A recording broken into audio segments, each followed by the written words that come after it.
మనం ఇప్పుడు రికార్డ్ చేస్తున్నాం అన్నమాట. రికార్డ్ చేసేటప్పుడు మనము చదువుతున్నాం, రికార్డ్ అయితే చేస్తున్నాం, క్యాజువల్గా రికార్డ్ చేస్తున్నాం అన్నమాట. మనం ప్రత్యేకించి ఒకే రికార్డ్ అవుతుంది అన్నమాట. మనం ఈరోజు ఎందుకు అమినో యాసిడ్స్, మన ఎయిమ్ ఏంటి, అమినో యాసిడ్స్ ఎందుకు నేర్చుకుంటున్నాం? అబ్బాయి అమినో యాసిడ్స్ పిల్లలు నేర్చుకుంటారండి, బయోకెమిస్ట్రీ వాళ్ళు లేకపోతే మామూలు ఇంటర్మీడియట్ వాళ్ళు.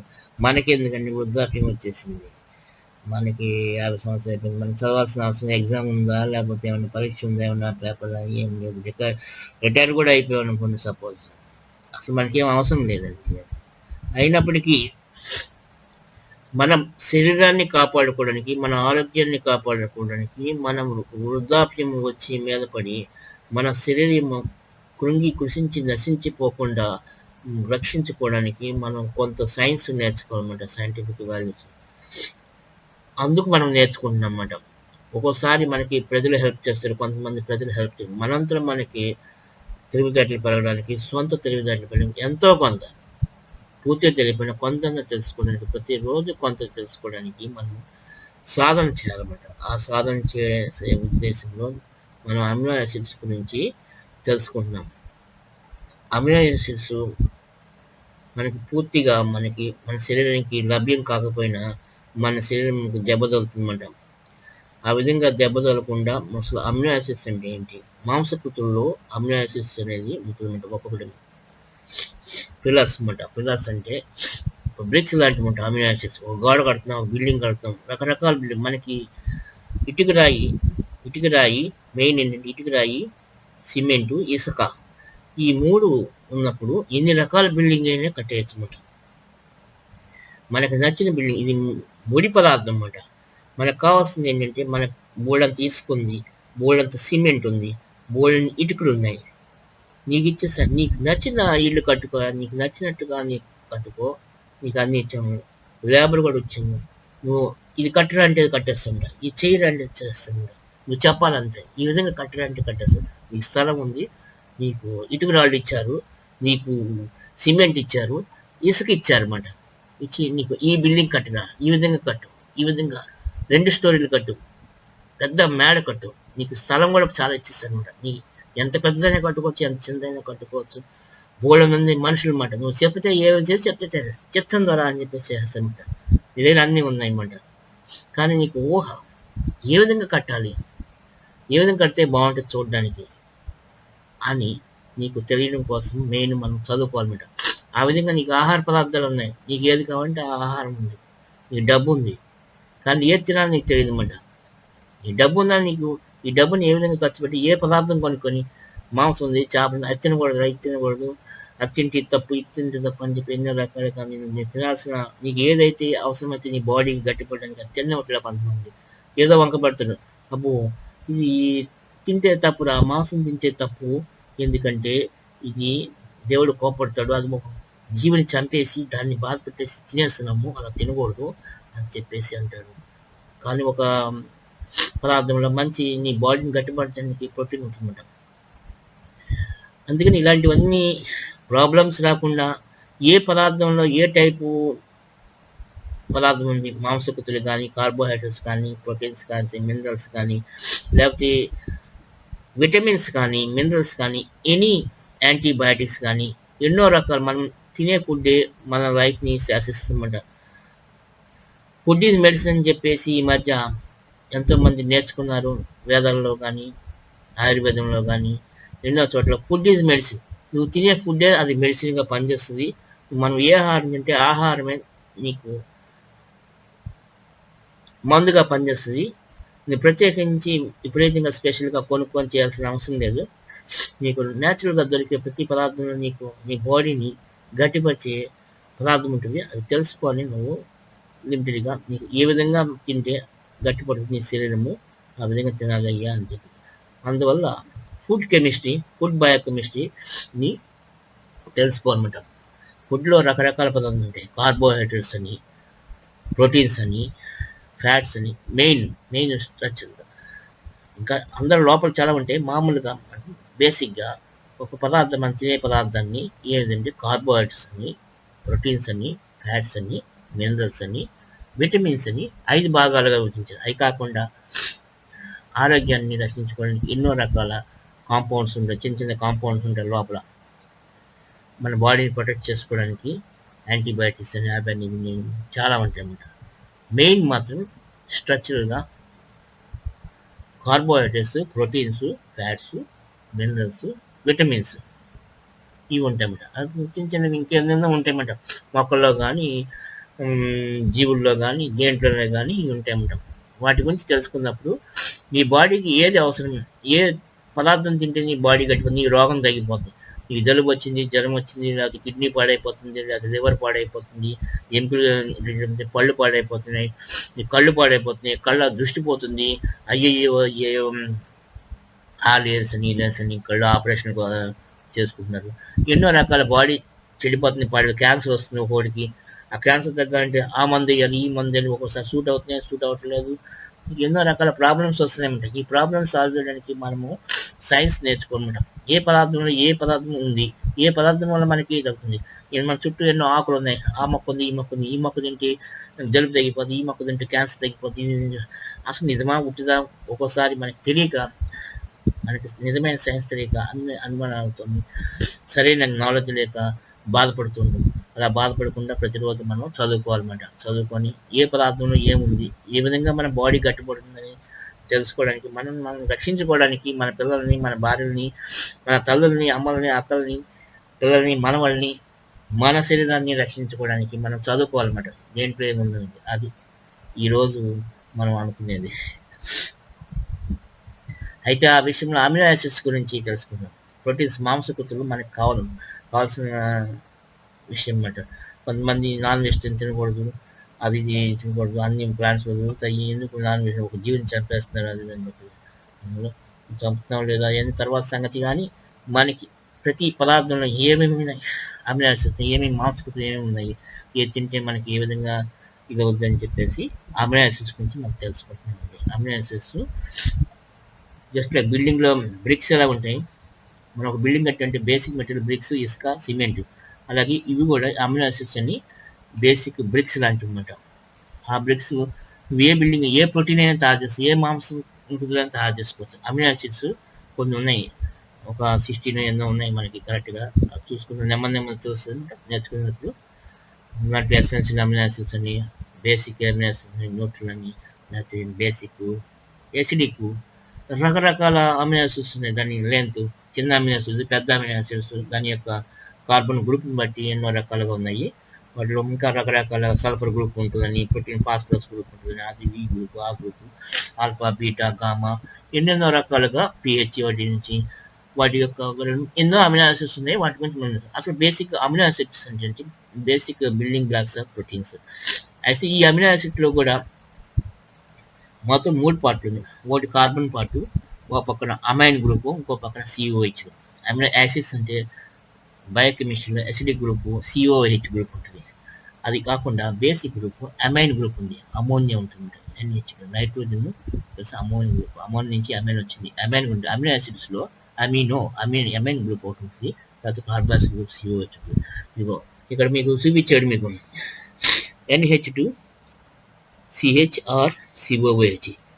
ఇక్కడ ఈ R అనేది మారుతూ ఉంటుందన్నమాట. ఇది దీన్ని బట్టి రకరకాల అమినో యాసిడ్స్ వచ్చినాయన్నమాట. ఒకదానికి TH ఉంటుంది, ఇంకోదానికి ఇంకో ఆర్గానిక్ కాంపౌండ్ ఉంటుంటారు. రకరకాల ఈ సైడ్ చైన్ అనమాట, ఆర్ గ్రూప్ని సైడ్ చైన్ అంటుంటారు. ఈ సైడ్ చైన్ ప్రకారం మారుతున్న ప్రకారం నీకు అమినో యాసిడ్ మారిపోతుందన్నమాట. తర్వాత ఈ అమినో యాసిడ్స్ మారిపోయిన తర్వాత ఈ అమినో యాసిడ్స్ ఉపయోగించి ఏ రకాల ప్రోటీన్స్ ఫామ్ అవుతాయి, ఏ విధమైన ప్రోటీన్స్ మన బాడీకి అవసరం అవుతాయి, ఏ కండిషన్లో ఏ ప్రోటీన్ మనకి అవసరమయ్యి మన బాడీని రక్షిస్తూ ఉంటుంది అనమాట అనేది తెలుసుకుంటాం. ముందు అది తెలుసుకున్నప్పుడు ఫస్ట్ అమినో యాసిడ్స్ అంటే ఎన్ని రకాల అమినో యాసిడ్స్ ఉన్నాయి, ఏ టైప్ అమినో యాసిడ్స్ తెలుసుకొని మనం ఒక్కొక్కటి నెమ్మదిగా పోవాలన్నమాట.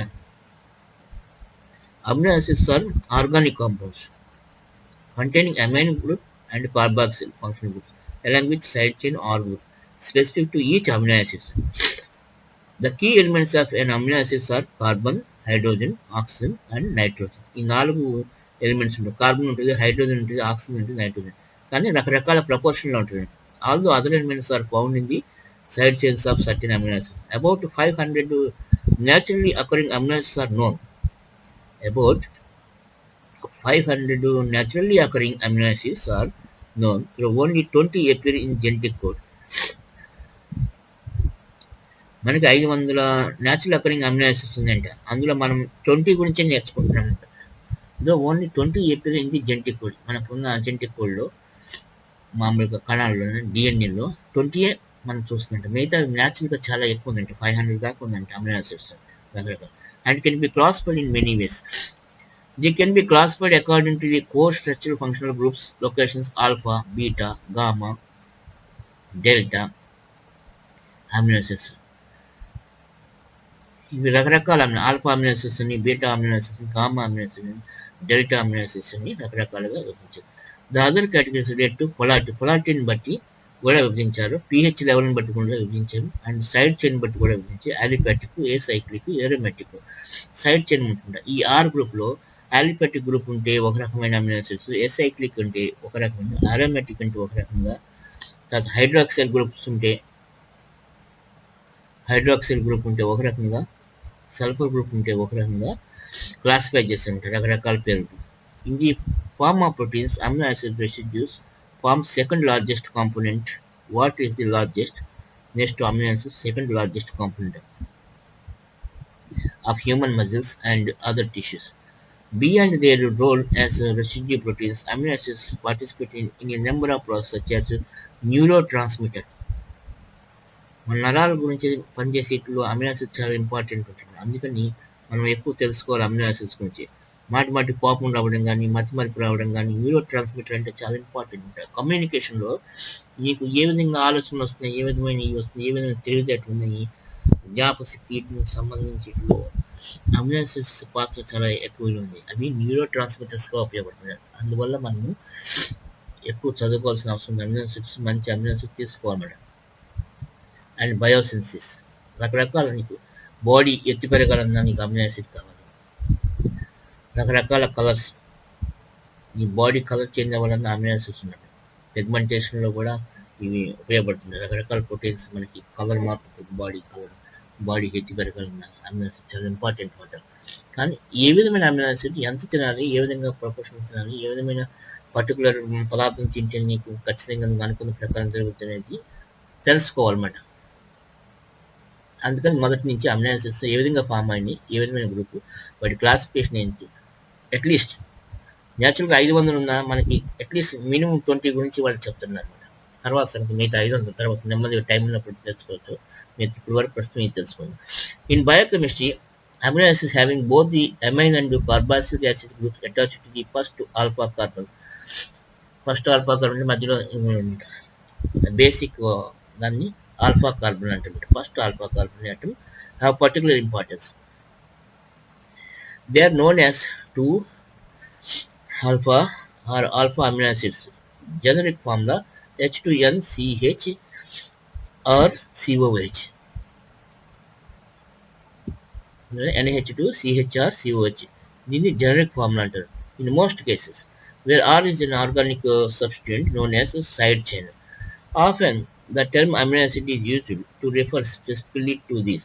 They include the 22 proteinogenic protein-building amino acids, which combine into peptide chains to form building blocks of a vast array of proteins. These are all L-stereoisomers, left-handed isomers.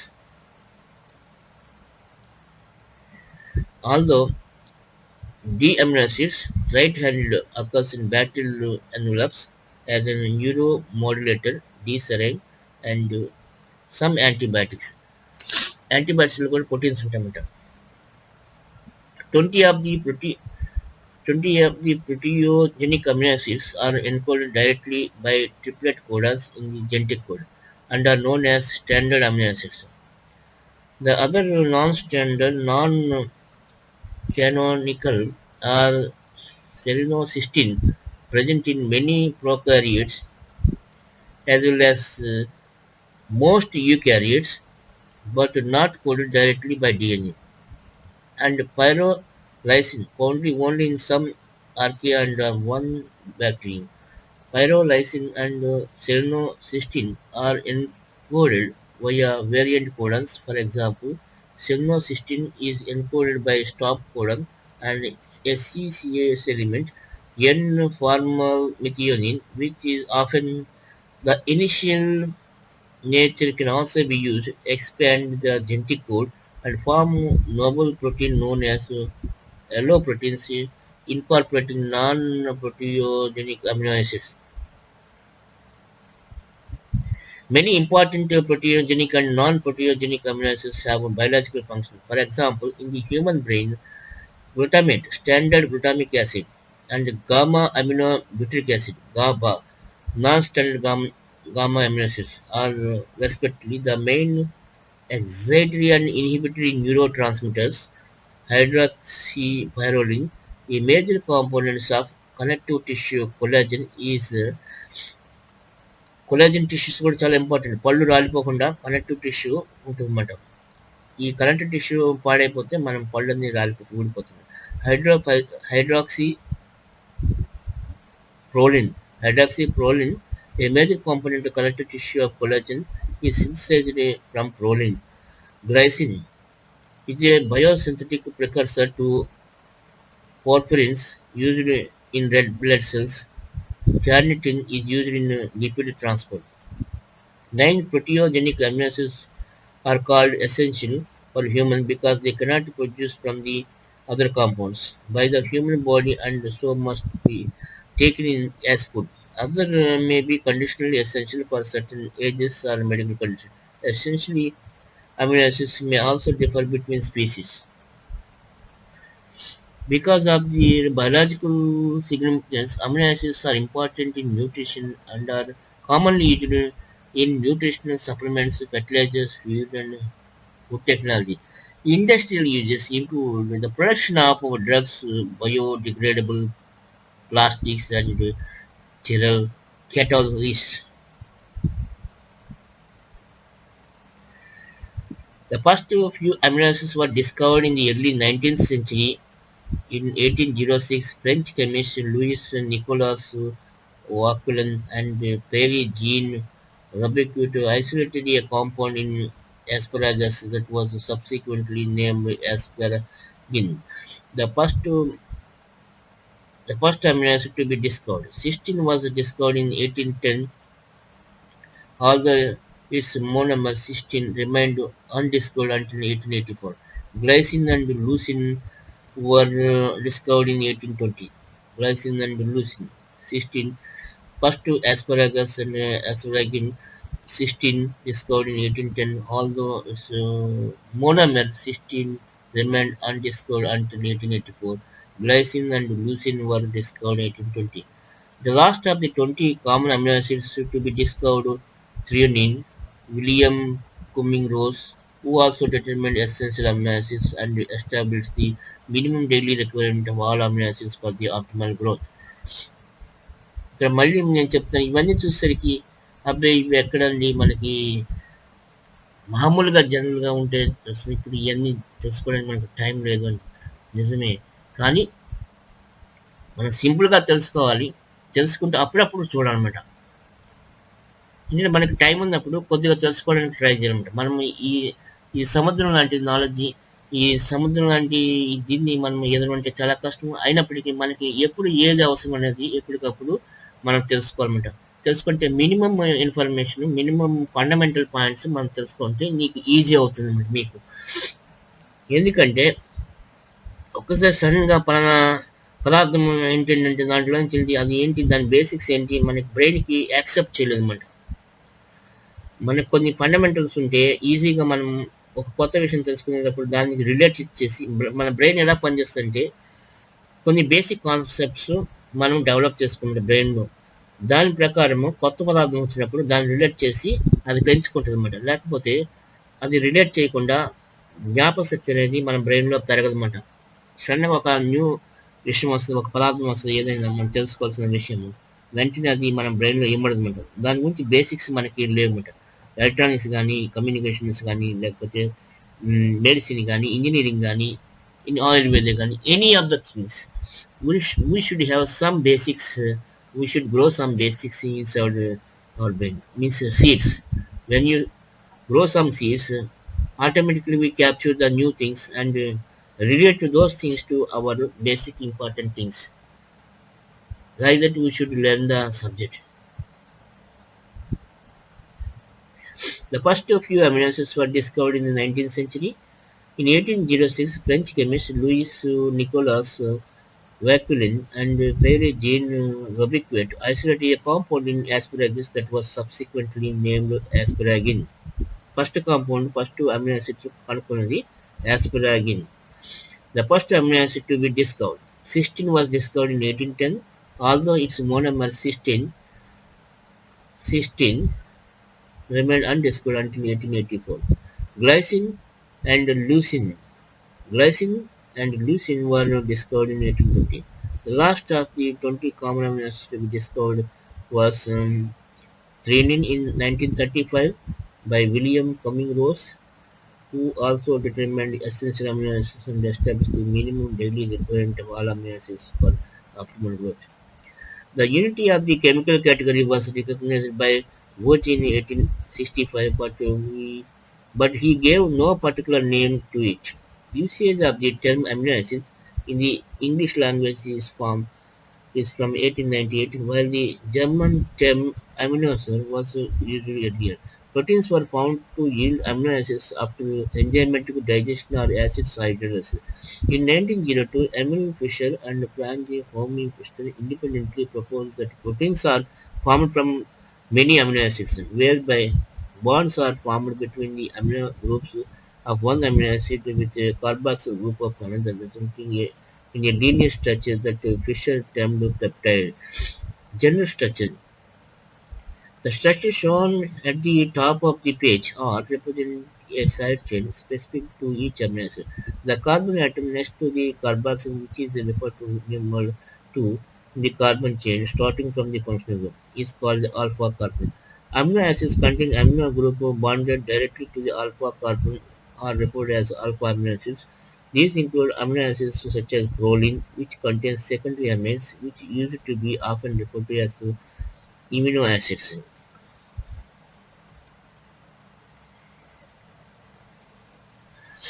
ఇక్కడి వరకు తెలుసుకుందాం. తర్వాత నెమ్మది తెలుసుకుందాం.